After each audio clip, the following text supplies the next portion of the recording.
Hi, thanks for joining me today. We're going to be looking at everybody's favorite subject, scales, in the Arban book today.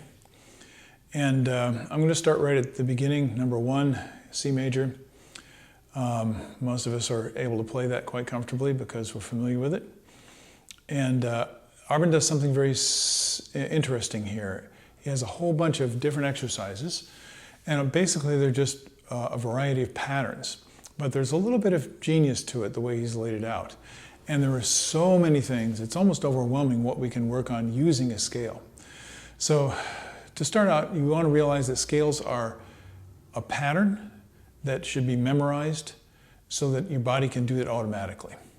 And unless you have the scales memorized, there's really no point in trying to play a lot of scale exercises, or music for that matter, because they need to be reflexive action. Now, so why should we practice scales other than just memorizing them? Well, we should practice it because once they're memorized, then you can use them in an almost unlimited variety of ways to improve your skill and improve the quality of your playing, in terms of the quality of the sound, the variety of the articulation you can use, and so on and so forth. And obviously, for those of us who like speed, then we can explore playing at various tempi as well. So I'm just going to play a couple samples from each of these because I know it's probably not fun for you to just listen to somebody play scales. But let me go ahead and do that. He's got everything marked staccato, at least in my edition. It's page 62 in my edition. And so what am I looking for? So the first question I asked myself was, what am I trying to do? And if I don't have a clear idea in my mind of what I intend musically and what I want it to sound like specifically, then I'm just going through the motions, and I'm not going to improve my playing by doing that. I need to be aiming at something specific. So I look at the first one, and it's very simple. He's got a crescendo, it's marked staccato. So if I played it without the articulation,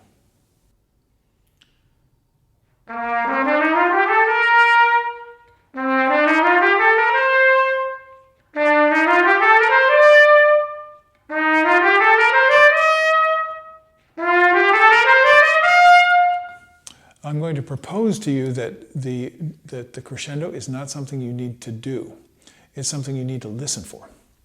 And what that means is, with our voice, if I sang this, and I will refrain from doing that for your sake, if I sang this, you would hear that my voice would naturally crescendo. You can try and tell it, you can try it for yourself, and you'll immediately be able to tell that that's what naturally happens. So when we play the trumpet, we want to allow that to happen. Now, there are many things working against that. There tends to be a lot of strain, a lot of struggle playing physically in the upper register. And that's another great reason for working on scales. But you see, this simple idea of a crescendo and allowing it to happen is one of the most basic things you can do to tie into a natural way of playing. So please don't make the crescendo happen. Don't force it. Don't even do it on purpose. Just allow it to happen. And that will make this expression a whole lot easier. So you notice I'm playing them evenly. That's a basic requirement for scales most of the time.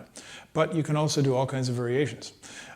In this edition, he even has some listed, and this is very common down at the bottom of the page. It's a little asterisk, and it says you can use dotted rhythms, either dotted 8/16 or the other way around, 16th dotted 8th.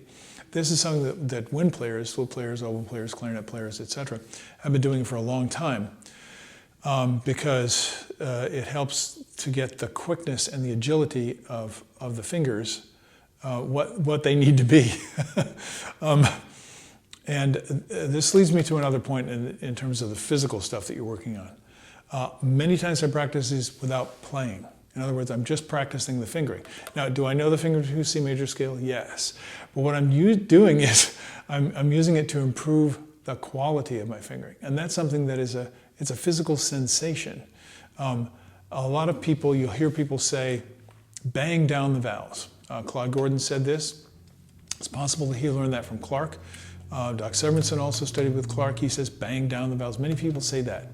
And that's not wrong. Except to me, that leads to tension. If I think about that, then I've got a lot more, like muscular grip kind of tension in my hand. And my hand needs to be able to dance very, very lightly. And if it can't dance, it's not going to be very agile or very quick. So I don't want sloppy fingers. I want to get the valves all the way down. I don't want to be too light on the keys, as a pianist might say, right?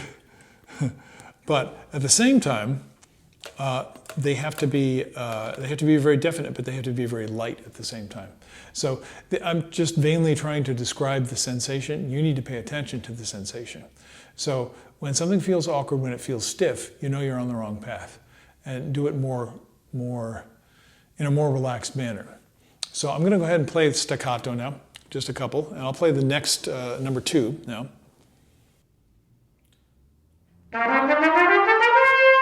Oh, I made a mistake. I meant to play all articulated after the first 2 slurred ones, but I didn't.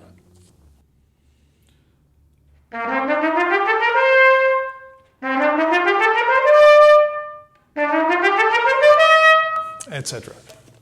So the way I practice that is I just take my hand off to the side.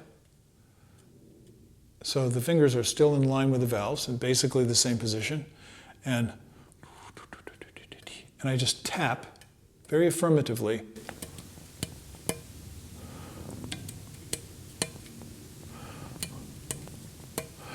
It's very interesting. You start to hear these quite engaging rhythmic patterns.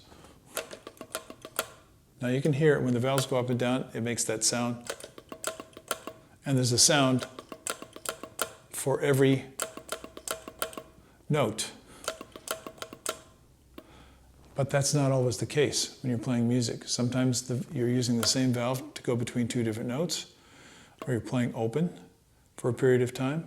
You're playing a lip slur where the valve doesn't change. Okay, well, that's going to change the rhythmic pattern. We'll get into this a little bit later. But on scales, you normally are going to hear that, and that's the thing to get into. Again, this is kind of rhythm is physical. And the great thing about scales is you can practice all these elements by themselves. The tonguing and the fingering, obviously. And the third element, which you never ever want to leave out, is make sure that you're in the right place at the right time. So that, I don't need to play through all the examples. I want you to play through them for yourself. And what he does is he gradually makes the passages a little bit longer.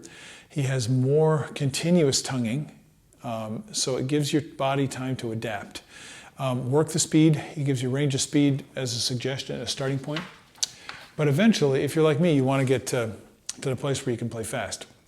You know, don't get me wrong, I'm no expert at playing fast. I just like fast. That's kind of my personality. So if I play this, number 16, I don't know if I can play it up to tempo or not, but I want to give you a few hints about how to be successful with this.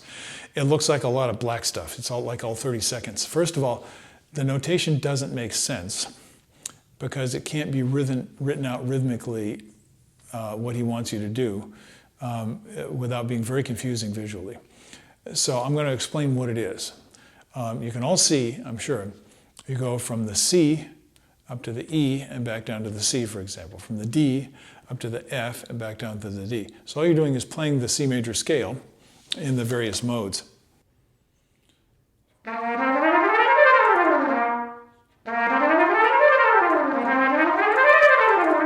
And et cetera, et cetera. So how do you keep steady? Well, a couple of ways I'll suggest for you to do it. Put the metronome beat on slow. Well, how does that work out rhythmically? How am I going to be in the right place at the right time? That's the question I'm asking myself. So as I looked at it, I realized, it's a 5 pattern.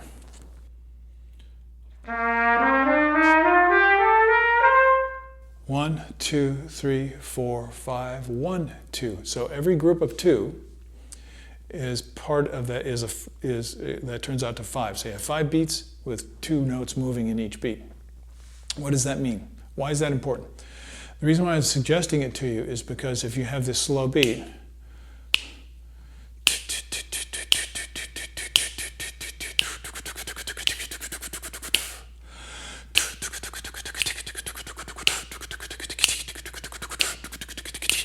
you see what's going on there?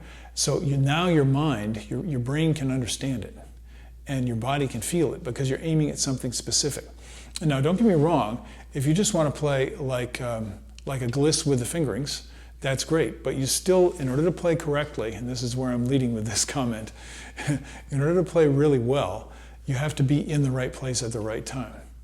So if I were doing this as a gliss,